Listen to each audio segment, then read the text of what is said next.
हामी यता त्रिवेणीमा पुरै घाम लागेर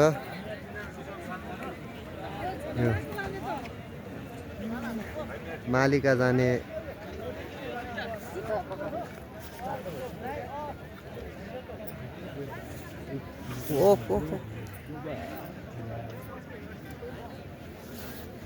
सब भक्तजनहरू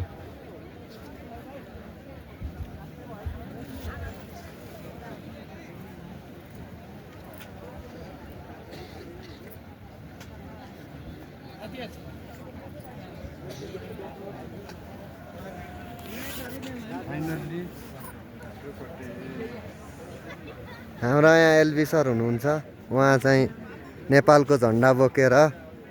पुरै भक्त हुँदै आउनु भएको छ भक्त हुन हाम्रो यहाँ फुपू कस्तो लागिरहेछ फुपू राम्रै लागेको छ कष्टचोटि आइयो माईको दर्शन भनी आएका यो घाम पानीले केही असर त गरेन गरेको छैन हिजो अलिअलि गरेको थियो हात लागेन थिए आज चाहिँ एकदम राम्रो छ मौसम केही गरेको छैन भोलि नि यस्तै भइदियो भने डाँडा पाखा रमाइला यस्तो ठाउँ हामी अहिले 4,000 के होइन 4,000 मिटर हाइटबाट भिडियो बनाइरहेछौँ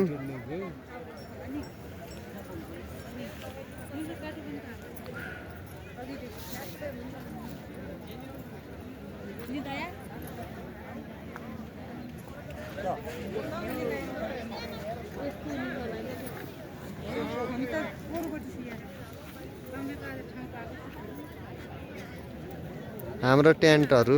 एउटा दुईटा तीनटा यहाँ बजै पनि हुनुहुन्छ भन बजै कस्तो लाग्यो यो ठाउँ भन है तौरा मनै त लाग्यो कुरा भन भोलि माइजा थाना जान्छु बडी मालिका त्यहाँ पूजा छु त आएपछि बाहाबेर ताई बाख्रा बस्छु बिहान नागा छोरा जान्छु त्यहाँ पाठाडा माग्छु गोरुकी निरुकी बिहान घरतिर जान्छु अनि फेरि उहाँ बिरामी मान्छे माताको दर्शनको लागि यति हाइटसम्म आउनु भएको छ होइन अझै लाइभ हो बिरामी घर बिरामी भए पनि लाइभ जस्तै हो यो घर कोही छैन गाई बुझ्न छाड्यो भने त हाग्यो गाई छाडिया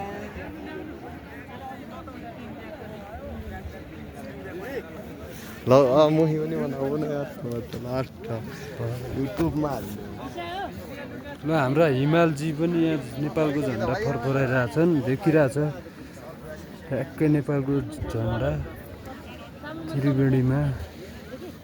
यस ओके